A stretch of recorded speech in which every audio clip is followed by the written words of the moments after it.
Okey, terima kasih kepada DJ Suzy dan juga DJ Lily atas perkongsian daripada Johor FM. Dan sekarang ini kita nak beralih kepada segmen pertama kita. Syafiqah, okey ke tak?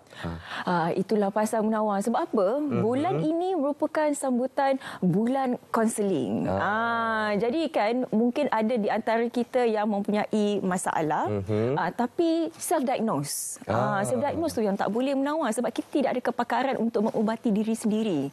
Jadi sangat penting sebenarnya untuk kita bicarakan topik ini untuk kita ketahui peranan kaunselor untuk memberi bimbingan dari sudut kesihatan mental yang baik kepada kita, khususnya untuk kita menggambarkan kepada anda bagaimana peranan ini boleh kita perkasakan dalam sudut bulan kaunseling kebangsaan. Jadi hari ini kita bersama dengan Profesor Dr. Mansor Abu Talib, Timbalan Presiden Persatuan Kaunseling Malaysia Antarabangsa Perkama. Assalamualaikum. Waalaikumsalam warahmatullahi taala wabarakatuh. Okey, kalau kita lihat tema yang diangkat dan juga dimartabatkan untuk tahun bulan inilah Minda Madani Masyarakat Harmoni. Kita menyentuh mengenai Minda Madani. Bila menyentuh mengenai Madani ada 6 teras yang kita perlu lihat. Kenapa konsep Madani ini ditekankan dan juga dipegang dalam bulan kebangsaan ini, bulan kaunseling kebangsaan? Terima kasih Syafiqah. Assalamualaikum lagi sekali kepada semua masyarakat Malaysia, terutamanya pengamal kaunseling, kaunselor di luar sana dan juga komuniti.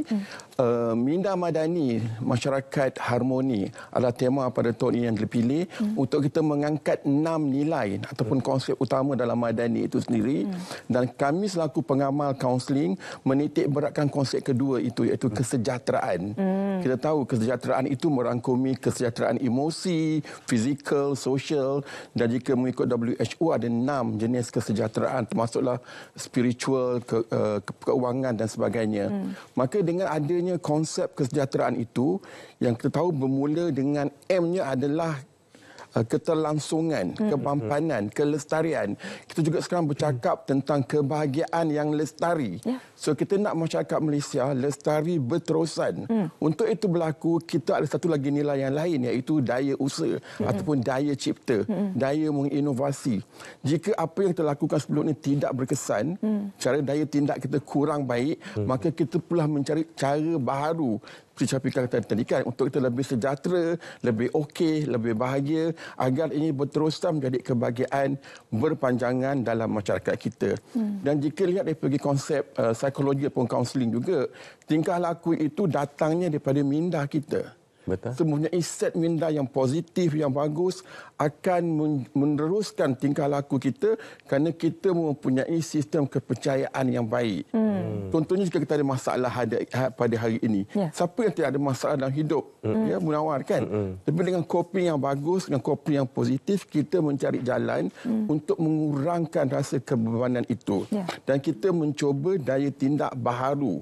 Jika dahulu kita menggunakan daya tindak mungkin biarlah masa menentukannya. Tapi sekarang dia tidak lain. Kita telah menggalakkan selaku advokator utama untuk kaunseling di Malaysia, kami sangat menggalakkan seperti Syafiqah kata tadi untuk kita mendapatkan pertolongan profesional. Dan di manakah pertolongan itu? Kita ada kaunselor berdaftar, kaunselor berlesen untuk memberikan perkhidmatan psikologi dan juga emosi kepada rakyat Malaysia. Okey, berkaitan dengan itu juga ialah untuk kita memberikan kesedaran kepada masyarakat berkenaan kepentingan perkhidmatan kaunseling ini. Ialah kalau kita sakit, kita boleh jumpa dengan doktor untuk mendapatkan rawatan dan juga ubat-ubatan. Tapi perkhidmatan kaunseling ini apa sebenarnya peranan yang perlu kita war-warkan kepada masyarakat? Dia seperti juga dengan kita berjumpa dengan doktor kesihatan. Tersakit pening kepala, dengan mudah saja kita pergi berjumpa dengan doktor kesihatan.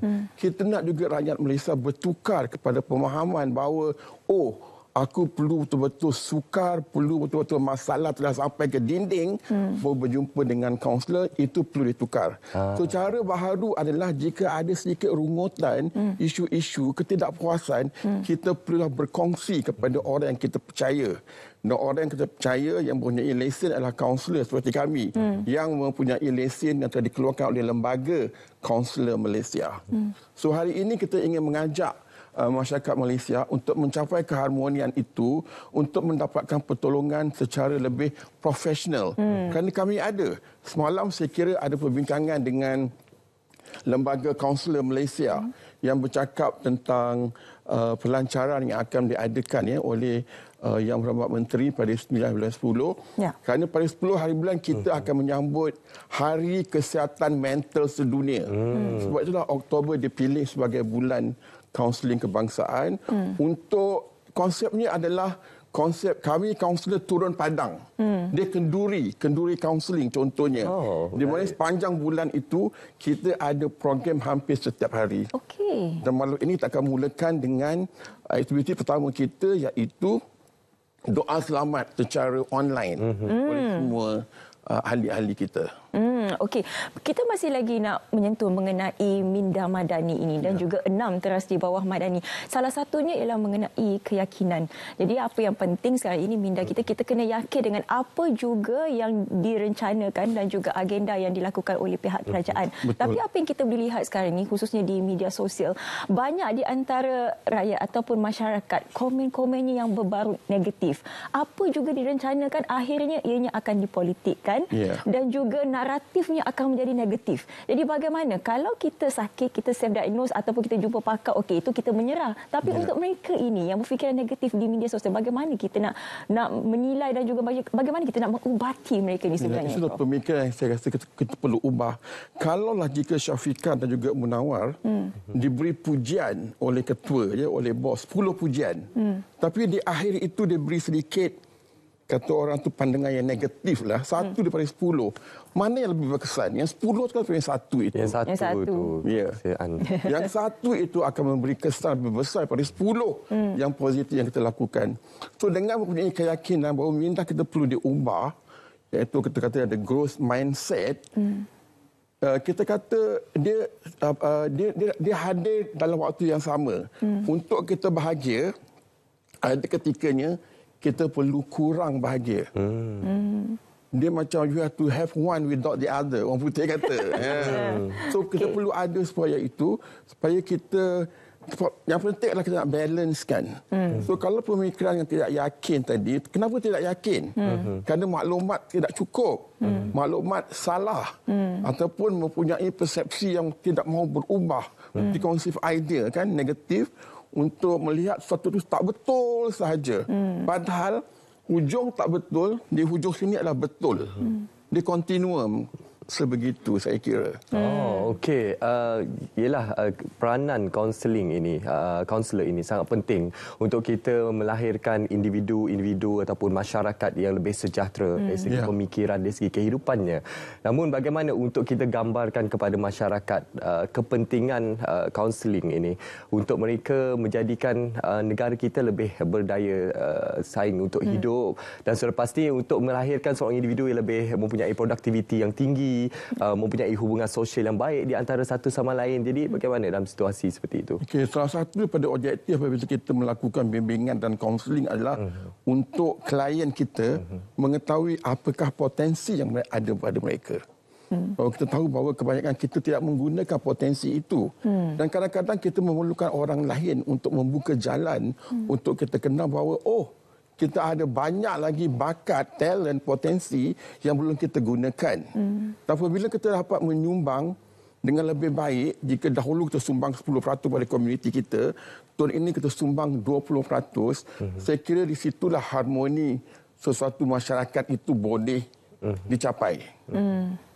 Bagaimana kita nak mengenal pasti bahawa seseorang itu, kita tahu untuk menjadi kaunselor di Malaysia ini perlu berdaftar, tapi ada yang self claim di media sosial mereka ialah kaunselor.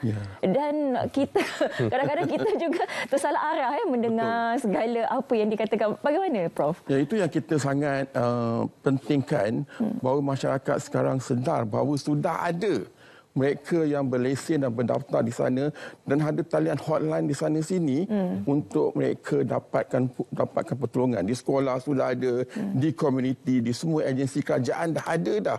Di JLC punya company dah ada. Dan mereka ini agak visible.